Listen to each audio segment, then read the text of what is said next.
Hi, welcome to Party 6 Inside the Den, the show that shines spotlight on talented individuals all around New York City. I'm your host, Jessie. Hi, Everyday Hater here. So is this the episode, huh? Is this all we're really going to interview him today? Yep, today's the day. I'm guessing we finally found someone worth your time. This guy's like my idol. He's like everything that I strive to be. Well, without further delays, here enters Jessie Vega. Who the hell is that? Where's Donald Trump?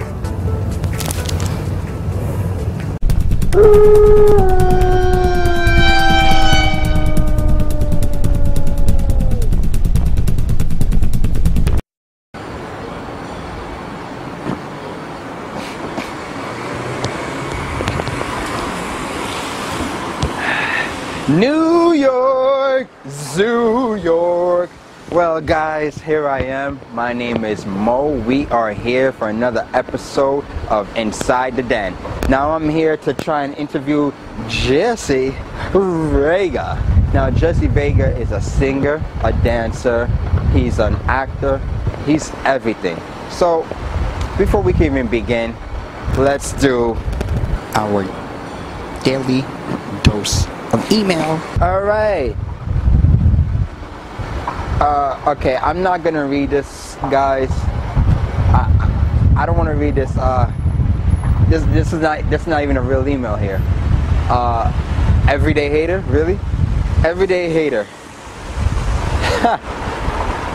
I hate this freaking show. I hate my life. I hate everyone. Most of all, I hate the red-haired beast who's reading this email. Because you knew I was gonna read the email. Next, we have Miss Jeanette. Miss Jeanette. Okay. So, I recently moved to New York City and I just discovered this show by a friend, and since then I have subscribed to their YouTube channel. I like what they're doing. I love it a lot. I find it funny, it's entertaining, and I do like how they give people shout outs, not just the talents, but also the people who are sending them their emails. Much love and support, and God bless you guys. Thank you. Jacob. Alright, Jacob has this to say. So far, my review for the show when I first watched it was bad, but something about it just kept pulling me back in. And I must say that this show is actually pretty good.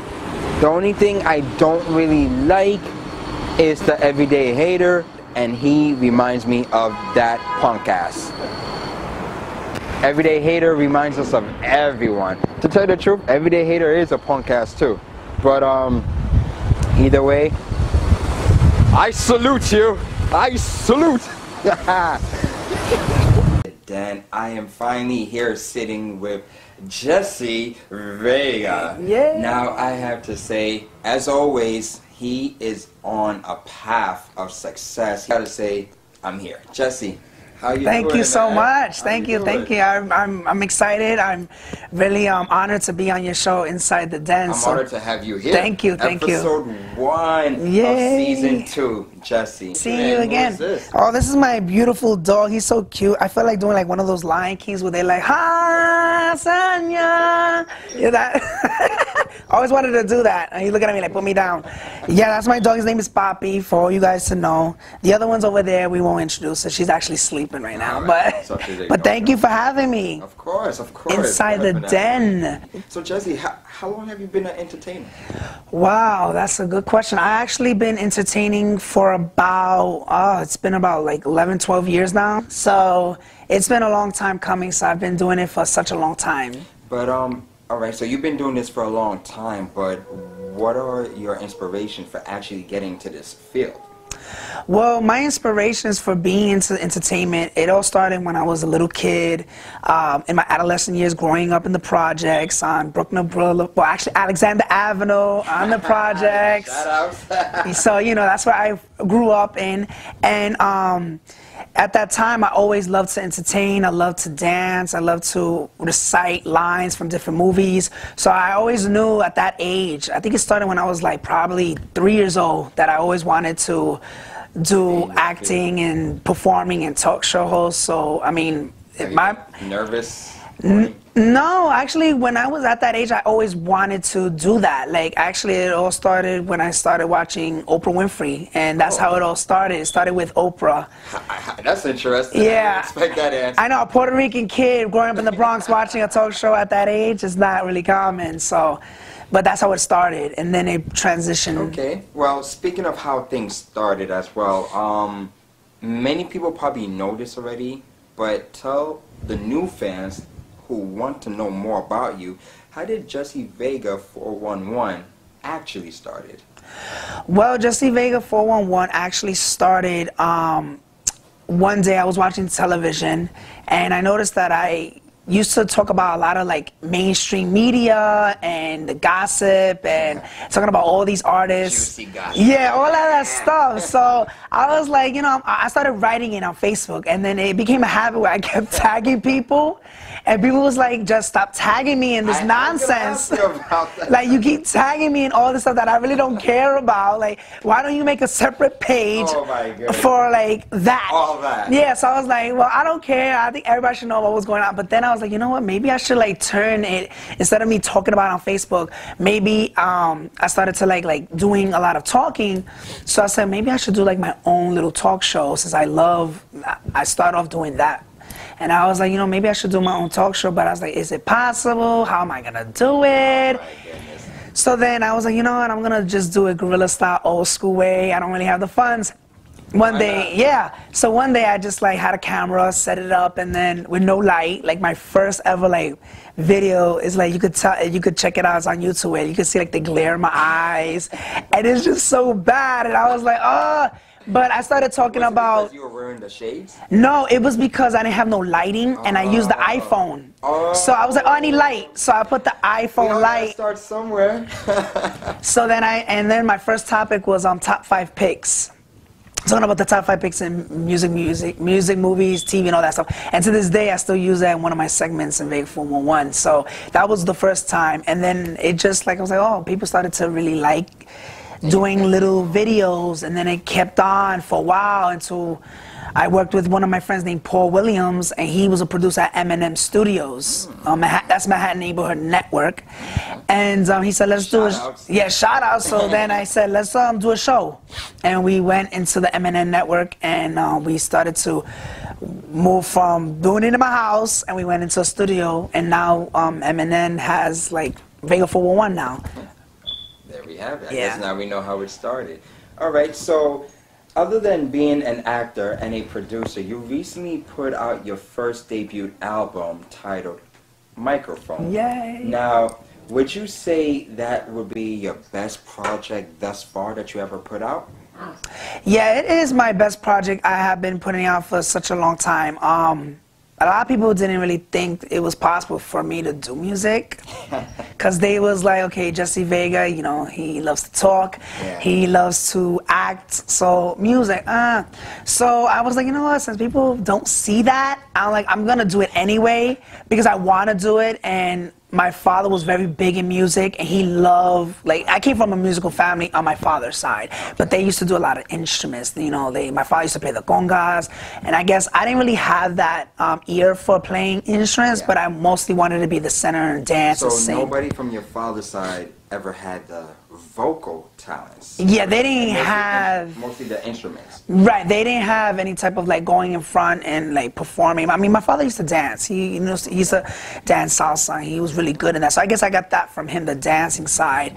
But I actually started to do music, and in the beginning it was very hard for me. I started to do a lot of covers on YouTube, and then one day I was like, you know, my mom was like, you know, you gotta do your own thing. You gotta like branch on to let people see who Jessie Vega is. And so after he passed away in 2014, I started to get a lot of inspirations and a lot of like melodies and all that stuff in my ear on like writing music, and it just became one thing after another. So when I started to make this album, Microphone, I said, you know, if I'm gonna do music, I wanna let everybody know who I am, and that is solidify as a dancer first, because that's how I started dancing first.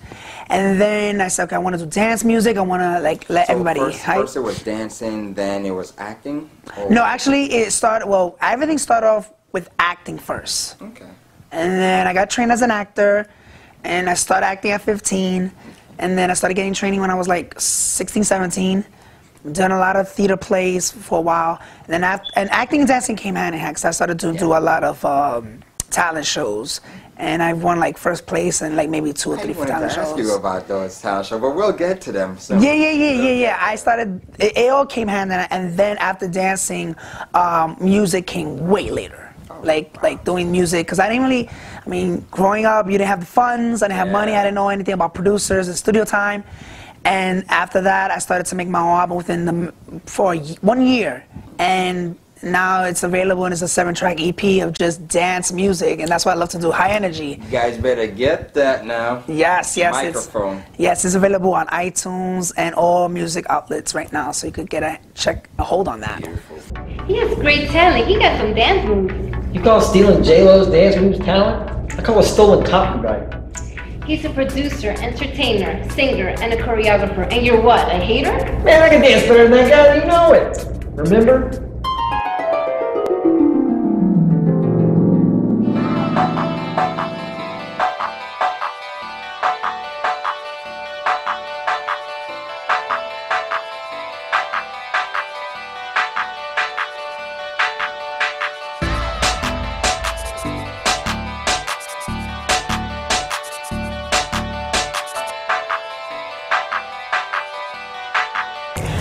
First of all, ew. Secondly, that was you strip dancing when you were drunk. You make it sound like it's a crime showing off these beautiful legs. What are you doing when we're filming? Bring them in. Like, for real, get off your phone. Hold on. Oh, okay, that's fine. Hey, I can talk on my phone too. Hey, yeah, I got a co-host who sucks right now, so you won't get off the phone. Yeah, how about that? See, I can do it too. But, are there friends or family members that, whether they are here or are no longer here, that you wish you could have shown them how far you have come in life or proved them wrong if they ever had any doubts in you? That's a good question. I have my circle of friends is very small, so I love to be center of attention. I love to have a lot of friends, but I noticed that in a place where people admire me and they love me and they show support, and not everybody's gonna have the same passions and inspirations and energy like I am, so everybody's different. What I say about that is that some of my friends are very intricate in what they like and what they dislike, so of course I might take their advice and I'll use it in my future journey, but sometimes you can never satisfy everybody because they have their own opinions of everything. Exactly. So everybody has a different passion for something. It could be about your career, it could be about love, and it could be about just trying to make that money or that shmoney. That's how they say. So I always say not everybody's passion is the same. I have a friend, his passion and his motivation is all about love and looking for that, to their own, I guess. Looking for that next woman to take him and sweep over his feet and be to have a family. My inspiration and my passion is my career, what I love to do. Everybody's different. You can't change that, and that's who they are, but they can learn from it and they can try as much as they can to be at the same level as you, but that's why everybody's different, and that's why you need to have diversity in friends. This guy came a long way, right? Yeah, sure, yeah, Yolanda Vega, Jessie Vega is so cool, yeah, he's like my favorite artist ever. I love when we agree with things. Here are words from our sponsor. Prodigy 6 is an art and entertainment company that specializes in custom apparels, filming, graphic design, and marketing for all of your business needs. They also specialize in their own projects such as creating cinematic films, comics, novels, and host events to create awareness and their own shows such as this, Inside the Den. Visit us at prodigy6.com where art meets entertainment. Also, hey!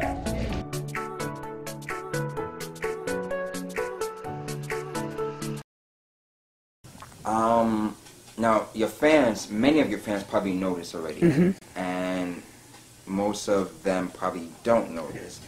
But I'm sure a lot of them wanted to ask, but probably felt like it was stepping over your toes. Mm-hmm. But I'm gonna ask anyway. Okay.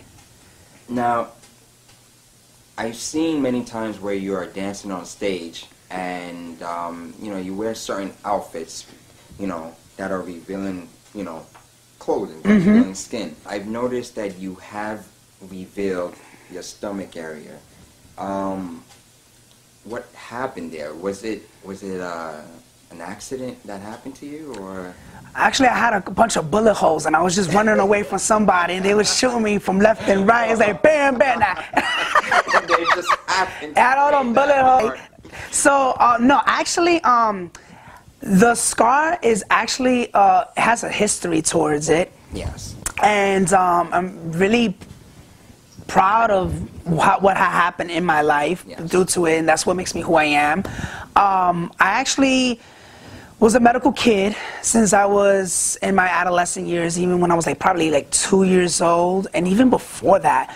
I suffered from a lot of internal bleeding, and I suffered from viruses, which are swollen blood vessels, where a lot in the esophageal range, so a lot of the veins would be very swollen, and they had like, it was called portal vein thrombosis.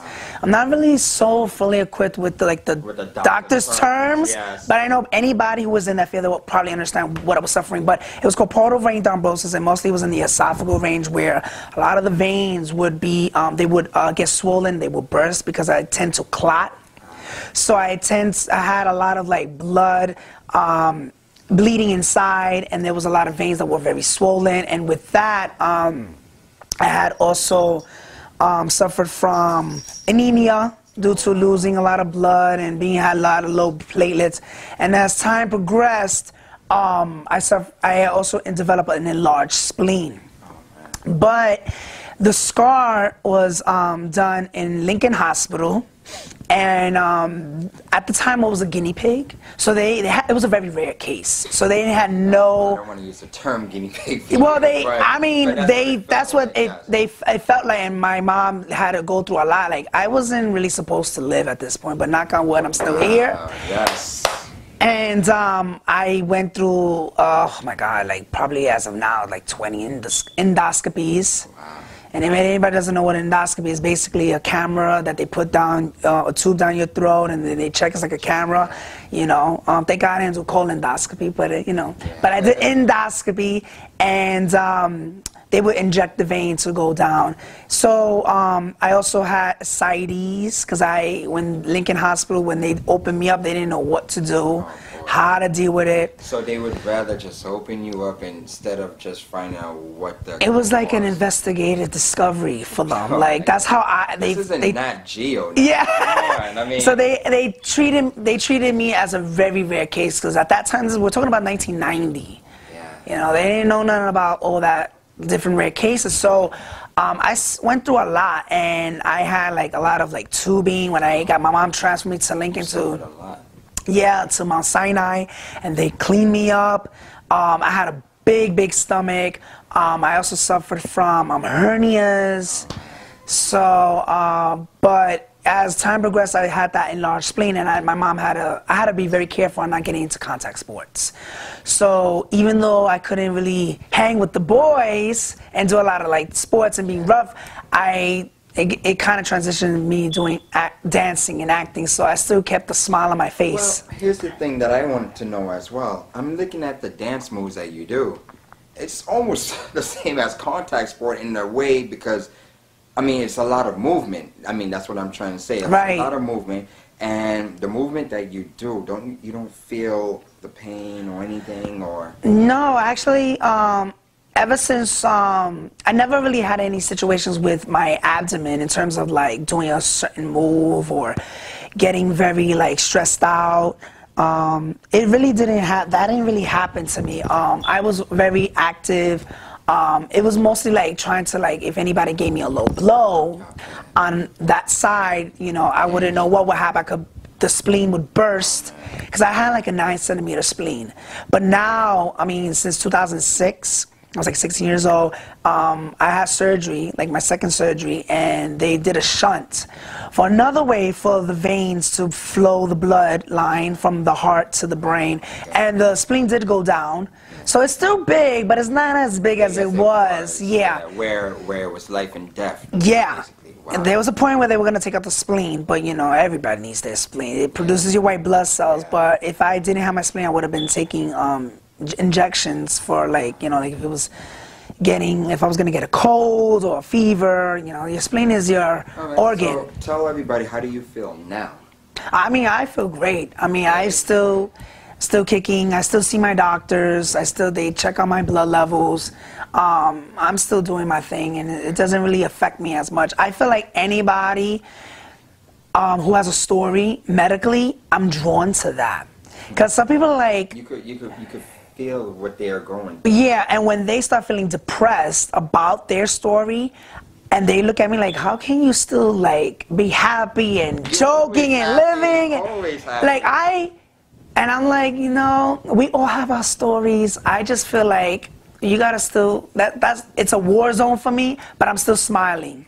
It's real out here, man. So if I ever went through a surgery or anything like that, I'm like, you know what? Tomorrow I'm ready to start dancing, start recording, start doing anything, because I feel like that's the positive energy that I have. So, I mean, I'm drawn to those type of people where they're like, oh, why you like people who are sick? Like, that's sad. I'm like, because I feel like those are more genuine people than people who are not sick or have a story to tell. Thank you. They have nothing to hide. So I'm glad that I'm still here and kicking. And I'm glad you're still here. Thank you. Oh my goodness. So yes, I had to ask that. Yeah. I'm gonna ask you this.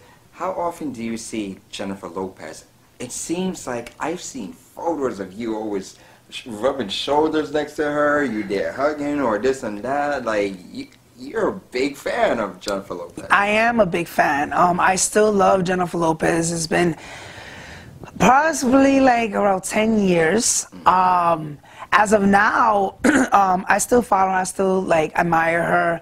I don't know if you have ever seen in my Facebook that I have went through a situation in the Jennifer Lopez. I believe I heard of this situation. You were removed from the concert, kicked out. Actually removed from the music video. Oh my goodness. And that's why I was like, oh, I know he's going to ask me about the Jennifer Lopez. And I was like, I'm going to be real blunt about it. Here's the thing, ladies and gentlemen. It had happened. I got blocked off the set on Amor. You got to take your L's. It happened, you know. But I digress. And I'm not being sour for any of the J lovers or listening. He's still going on with that story. Running around with this story about this Jello. Him getting blocked off. But I kind of realized that as that had happened, it kind of, how I say it kind of opened my eyes about the industry and about the artist itself. Like, you know, I still love Jennifer Lopez. I still, like, I admire her. But I realized that when that had happened, I felt like the veil was off my face. And when I say that, it's because since I was 17 all the way to now, I have been very heavy on, like, oh my God, Jello, oh my God, I gotta go see her, I gotta take a picture with her, and then when that situation happened, it was more like, you know what, Jess, you gotta focus on you and stop following the artists. Because at the end of the day, yeah, they may love you and you know, you're still a fan, but at the end of the day, they don't owe you a damn thing. That's true.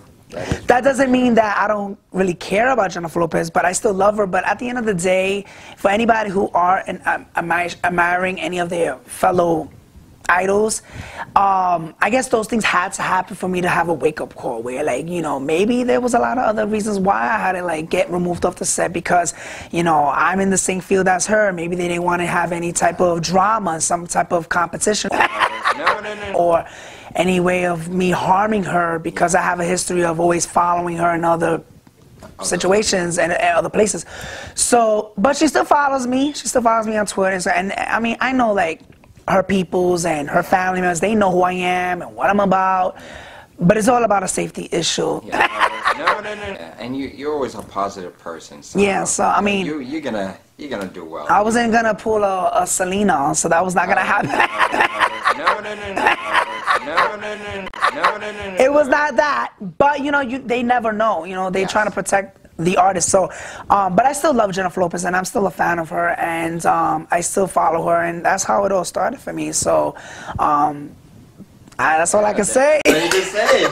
Hey, it is what it is. Can't knock me on that one, so still working. Gotta do what you got. So other than Stars Dance and your debut music album, Microphone, are there any other projects that you have coming up? Any future projects that you want to work on, or is it secretive right now? Okay, so I'm always doing something. You already know, I'm always doing, like, if it's not acting, it's not dancing, I'm always doing something. In terms of new projects, I would say Stars Dance, I am working on season 3. So I am writing, and I'm really, I have to pat myself on the back for that, because... I'll do it for you. Yeah. I would have to say, you know, some people are like, how, like, you manage to do that, like, write your own stuff. And this, I have to really get this, I have to really get this out here. And I always say, anybody who's in entertainment, I've learned that you have to, sometimes you got to do your own projects. Yes. Because no one in this industry is going to offer you a role or offer you the best script. Yes. And I've learned as I've been doing acting for such a long time that it gets to a point where you're like submitting and I'm like, oh, I haven't got the role I wanted. And then I'm like, you know what? Why do I have to wait for something? Why don't I just create my own thing? That's what I'm telling everybody. You know, the era that we living in is the age of entrepreneurship. Yes. You have to move on your own. Now, yes, it's difficult, but there are free resources out there that people are missing out on. They would prefer, oh, I'll buy my way in there. Let's save some money for the real project that you want to work on. Right. And just build yourself. Just so, my final question to you. You know, for all your fans and even those who just watching the show for the first time, what are some heads-up advice that you can give to young producers who are now coming up in this entertainment game, which is very cutthroat? What can you tell them, or things to look out for, or any spiritual advice even? Like, what can you tell them? I tell those people, anybody who's trying to create their own lane, is don't burn your bridges with people. Develop great relationships with people you work with, whether it's acting, dancing, singing. I say that to say because a lot of people are opportunists in this industry. Yes. And what they do is they have a relationship because they all have a motive on where they're going in terms of trying to create whatever their art is. And when they get that opportunity and they develop that relationship, it's like, I don't know you, deuces. So I always say whatever is done to you is always going to come back to you tenfold, but worse. Yes. So I never use anybody for granted for an opportunity, because at the end of the day, those type of people, you're going to need them.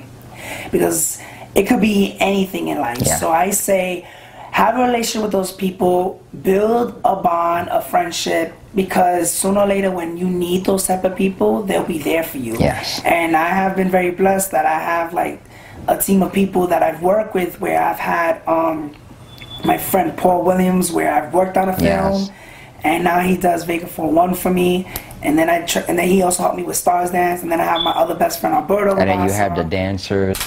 So I say don't get cocky, because if you get cocky, what's gonna happen is you're just gonna burn your bridges, and you're gonna have people talking about you negatively, and everybody knows everybody in this industry. So I say build a relationship, and because then your referrals are going to be very, superb. So that's true.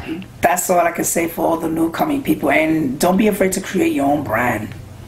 Don't wait for the amazing script. Exactly. I mean, we all would like to be in some kind of Marvel movie or DC or whatever, but let's be realistically, we all don't get that, So, yeah. Well, guys, I gotta say, thank you for watching Inside the Den and meeting with the great Jessie Vega. Jessie, thank you so much for being here. Don't forget to also say hi to my papi. Yeah. It was a good support system. Yes. All right, so I gotta say, guys, thank you again for watching Inside the Den. This is Mo, signing out.